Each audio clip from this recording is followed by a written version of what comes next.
बात करते हैं जम्मू कश्मीर की, जहां राजौरी में टारगेट किलिंग सामने आई है, जहां आतंकियों ने इस सरकारी कर्मचारी की गोली मारकर हत्या कर दी और 1 महीने में टारगेट किलिंग की ये तीसरी वारदात है। देखिए 1 मिनट में पूरी खबर। जम्मू कश्मीर के राजौरी में आतंकियों ने एक बार फिर से टारगेट किलिंग को अंजाम दिया है। आतंकियों ने सोमवार को एक स्थानीय सरकारी कर्मचारी की गोली मारकर हत्या कर दी। कुंडा टोपे शाहदरा शरीफ के रहने वाले 40 साल के मोहम्मद रज़ाक हमले में बुरी तरह जख्मी हो गए थे। बाद में अस्पताल में उन्होंने दम तोड़ दिया। रज़ाक सोशल वेलफेयर डिपार्टमेंट में काम करते थे। पुलिस ने आरोपियों को पकड़ने के लिए पूरे इलाके को सील कर दिया है। जम्मू कश्मीर में 1 महीने के भीतर टारगेट किलिंग की ये तीसरी घटना है। इससे पहले 2 गैर कश्मीरियों की हत्या की गई थी। अनंतनाग में 17 अप्रैल को आतंकियों ने बिहार के एक प्रवासी शंकर शाह की गोली मारकर हत्या की थी। इस घटना से पहले 8 अप्रैल को दक्षिण कश्मीर के शोपियां जिले के पतबावन में आतंकियों ने गैर कश्मीरी स्थानीय ड्राइवर परमजीत सिंह को गोली मार दी थी। दिल्ली के रहने वाले परमजीत पर कश्मीर में उस वक्त हमला किया गया जब वो ड्यूटी पर था। आतंकी वारदात के बाद मौके से फरार हो गए थे। Bureau report, Republic Bharat.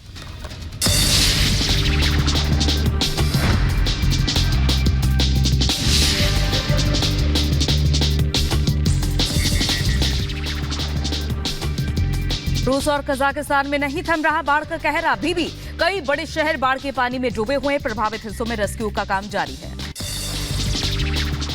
College परिसर में होने वाले यहूदी विरोधी प्रदर्शन को लेकर अमेरिका में छिड़ा सियासी घमासान। राष्ट्रपति जो बाइडेन ने प्रदर्शन की निंदा की। कहा, उन लोगों की भी निंदा करते हैं जो फिलिस्तीनी स्थिति को समझ नहीं रहे हैं। न्यूयॉर्क में बीते सोमवार को फिलिस्तीनी समर्थक विरोध प्रदर्शन करने पहुंचे। प्रदर्शन के दौरान युद्ध में तनाव कम करने की मांग को रखा। सैन फ्रांसिस्को और पोर्टलैंड ऑर्गन में बेघरों के समर्थन में किया गया प्रदर्शन। प्रदर्शन के दौरान बड़ी संख्या में जुटे लोग।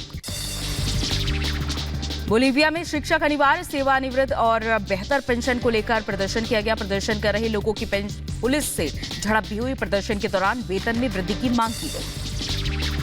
इजरायल में युद्ध के तनाव के बीच ईरान के राष्ट्रपति डॉक्टर इब्राहिम रईसी 3 दिन के दौरे पर पाकिस्तान पहुंचे। रईसी अपने परिवार और वरिष्ठ अधिकारियों के साथ आधिकारिक यात्रा पर पाकिस्तान पहुंचे हैं। यूएस में टेनेसी में गोलीबारी से हड़कंप मचा। फायरिंग में 2 लोगों की हुई मौत, जबकि घटना में 6 लोग गंभीर रूप से घायल हुए। पुलिस मामले की जांच में जुटी। आक्रमण की धार कुंद हो चुकी है। विपक्ष संविधान बदलने का अंदेशा जता रहा है तो पीएम ने पहले ही भय और भ्रम की राजनीति पर करारा प्रहार किया है। 25-30 साल से एक पुरानी रिकॉर्ड घुमा रहे हैं। जब भी बीजेपी आगे बढ़ती है तो संविधान का राजनीतिक शस्त्र के लिए उपयोग करते हैं और झूठ फैलाते हैं। संविधान बदल देंगे, संविधान बदल देंगे। भाइयों बहनों, लिख के रखिए, मोदी तो क्या, बीजेपी तो क्या, स्वयं बाबा साहब आंबेडकर भी इस संविधान को नहीं बदल सकते हैं। आज पीएम मोदी के अलावा जो महारथी प्रचार के मैदान में उतरेंगे उनमें गौतम बुद्ध नगर में राजनाथ सिंह, पश्चिम बंगाल, महाराष्ट्र और कर्नाटक में अमित शाह रायगंज, अकोला और बेंगलुरु में प्रचार करेंगे। जबकि बीजेपी अध्यक्ष जेपी नड्डा मध्य प्रदेश में प्रचार की कमान थामेंगे। टीकमगढ़, सतना और रीवा में नड्डा की रैलियां हैं, तो वहीं यूपी में सीएम योगी प्रचार करेंगे। अमरोहा, बागपत और मेरठ में योगी की रैलियां हैं। यह देश आजाद हुआ 1947 में। देश की सत्ता कांग्रेस के हाथों में आई। कांग्रेस ने देश को समृद्धि की ओर ले जाने की बजाय अव्यवस्था, अराजकता, जातिवाद, भाषावाद, क्षेत्रवाद, आतंकवाद, नक्सलवाद इधर धकेल दिया। 4 जून को चुनावी नतीजे आएंगे, लेकिन उससे पहले ही बीजेपी ने सूरत से जीत का खाता खोल दिया है। जीत के शगुन की शुरुआत हो गई है। अब नजरें 4 जून पर हैं, जब भारत की जनता देश के हित में अपना फैसला सुनाएगी। Bureau report, Republic Bharat.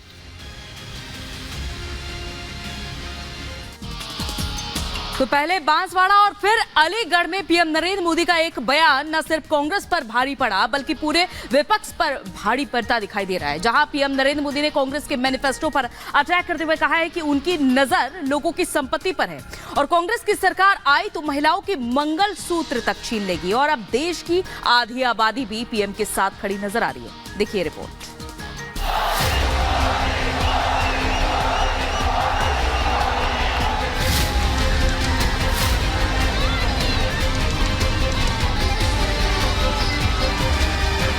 Rahul Gandhi ने क्या महिलाओं को कमा के दी है? उन्हें बोलना ही नहीं आता है, उन्हें क्या कहना है क्या कुछ पता ही नहीं है। आप किसी का आभूषण कुछ भी आभूषण लेके कैसे जब्त कर सकते हैं? राहुल गांधी जी अपनी हार से ना बहुत ज्यादा परेशान हो चुके हैं, उन्हें मालूम है कि वो हारेंगे। कांग्रेस की सरकार बनेगी तो हर एक की प्रॉपर्टी का सर्वे किया जाएगा। हमारी बहनों के पास सोना कितना है उसकी जांच की जाएगी। ये जो गोल्ड है बहनों का और जो संपत्ति है ये सबको समान रूप से वितरित कर दी जाएगी। ये जो संपत्ति है उनको सरकार अपने कब्जे में लेकर उसको सबको बांट देगी। दूसरे चरण से पहले प्रधानमंत्री नरेंद्र मोदी के इन बयानों ने 24 के चुनावी रण में नई गर्मी ला दी है। लोकसभा चुनाव की लड़ाई अब मंगलसूत्र पर आ पहुंची है। पीएम मोदी ने कांग्रेस के मैनिफेस्टो का हवाला देकर कांग्रेस पर तरकश से ऐसे तीर छोड़े हैं जिससे अब कांग्रेस न निगल पा रही है न उगल पा रही है। कांग्रेस के शहजादे का कहना है कि उनकी सरकार आई तो कौन कितना कमाता है, किसके पास कितनी प्रॉपर्टी है उसकी जांच कराएंगे। इतना ही नहीं, वो आगे कहते हैं कि ये जो संपत्ति है उनको सरकार अपने कब्जे में लेकर उसको सबको बांट देगी। हमारे देश में माताओं बहनों के पास जो सोना होता है कितना ही कम क्यों न हो वो स्त्री धन होता है। ये हमारी माताओं बहनों की संपत्ति छीनने का भी खेल खेला जा रहा है। उनका मंगलसूत्र उस पर उन लोगों की नजर है। मैनिफेस्टो को ही आड़े हाथों लेकर पीएम जब राजस्थान के बांसवाड़ा में कांग्रेस पर हमलावर थे तब तक कांग्रेस को भी नहीं पता होगा कि आर्थिक सर्वे कराने वाले वादे का दांव इतना उल्टा भी पड़ सकता है। अब आधी आबादी कांग्रेस से सवाल पूछ रही है।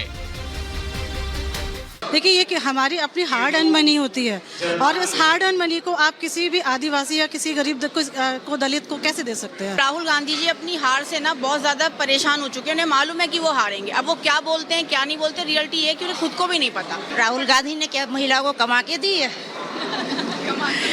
कमा के दिए राहुल गांधी ने संपत्ति। जब खुद ही उन्होंने कुछ नहीं किया है तो महिलाओं के लिए क्या करेंगे? उन्हें बोलना ही नहीं आता है, उन्हें क्या कहना है क्या कुछ पता ही नहीं है। स्त्रियों के आभूषण जब्त कर लिए जाएंगे ये कैसे संभव है? देखिए उसमें हमारा सौभाग्य सूचक मंगलसूत्र भी होता है।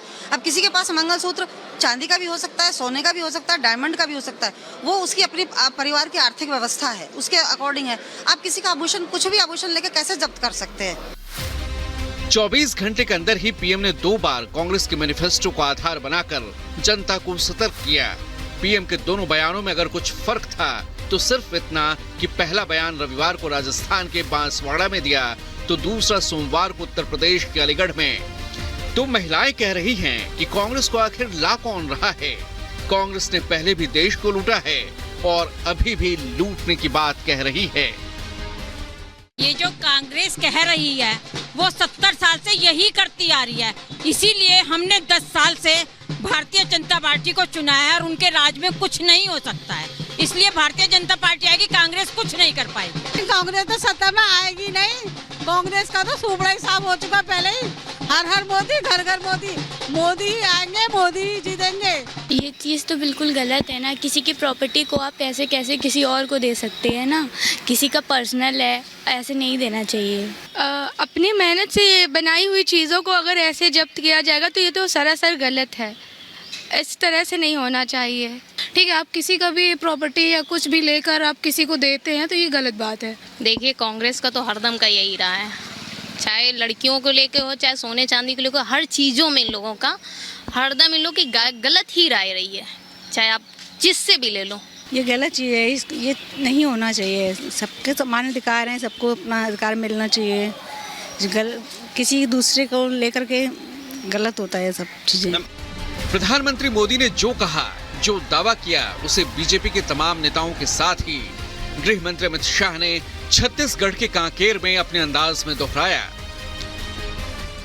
मैं आज कांग्रेस पार्टी को पूछना चाहता हूं, आपके घोषणा पत्र में सर्वे की बात है या नहीं है? राहुल बाबा देश के नाम में स्पष्ट करे। और मनमोहन सिंह, आपके प्रधानमंत्री ने कहा था संसाधन